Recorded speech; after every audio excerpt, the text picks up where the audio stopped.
Walter Mignolo is an Argentine semiotician and professor at Duke University, USA.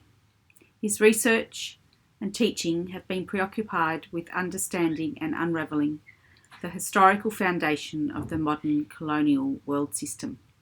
His explorations include concepts such as global coloniality, the geo and body politics of knowledge, transmodernity, border thinking, decolonialisation and delinking. The modern colonial world is tantamount with the historical foundation of Western civilization and its expansion around the globe. Mignolo has focused on critically understanding the epistemic foundations and believes we are living in a change of epoch, not an epoch change. That 500 years of Eurocentrism and its universal conception of knowledge, which is a native or indigenous European knowledge, is starting to come undone, and a much older histories of civilization are re-emerging. Mignolo's understanding of the modern colonial world is based on four premises: that there is no world system pre-1500 until the integration of America into the Western Christian European imaginary, that the world system generated the idea of newness, the new world, and of modernity. There is no modernity without coloniality. The modern colonial imaginary was mounted and maintained on the invention of the human and humanity that provided the point of reference for the invention of racism, sexism, together with the invention of nature as external reality. Mignolo perceives the modern colonial world as a structure of management that operates by controlling the economy, authority, government and politics, knowledge and subjectivities.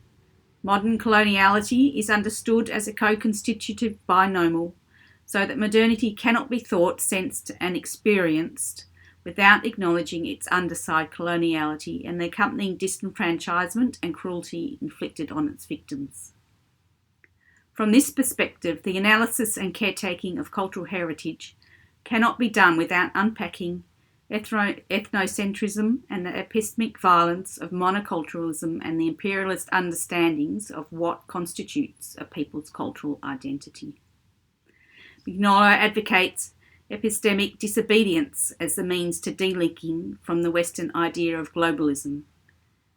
Decolonial thinking is an option among a plurality of options in order to delink and avoid becoming another hegemonic project. Decolonial thinking introduces border thinking as a position that contributes to a shift in the forms of knowing. Knowing is no longer an abstract universality that generates global designs, but a knowing that sits in bodies and territories and local histories, with the implication that the world is seen from specific locations which are embodied and particular.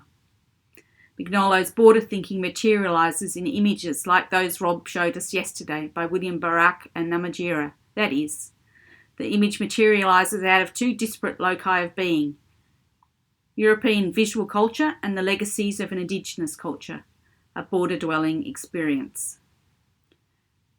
Delinking from the colonial spectrum doesn't imply renouncing or ignoring Western categories of thought.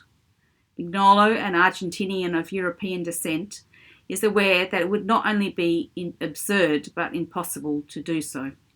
Instead, he advocates unveiling and deploying the silences behind Western concepts, trying to bring to light the epistemic diversity of the world that was disavowed in the long process of coloniality, a diversity that continues to be disavowed with the current mantra of globalism. Globalism is understood by Mignolo to be the subsuming of various world histories into one global history. This requires devaluing others' ways of relating to the world. Coloniality of knowledge then enables... This requires devaluing other ways of relating to the world. Ways of feeling, acting and thinking, ways of living and inhabiting the world that come from other genealogies, non-Western and non-modern. Coloniality of knowledge then enables one to hide this fact by disguising the process in diverse theories of salvation, the capitalist promise of economic growth and financial prosperity.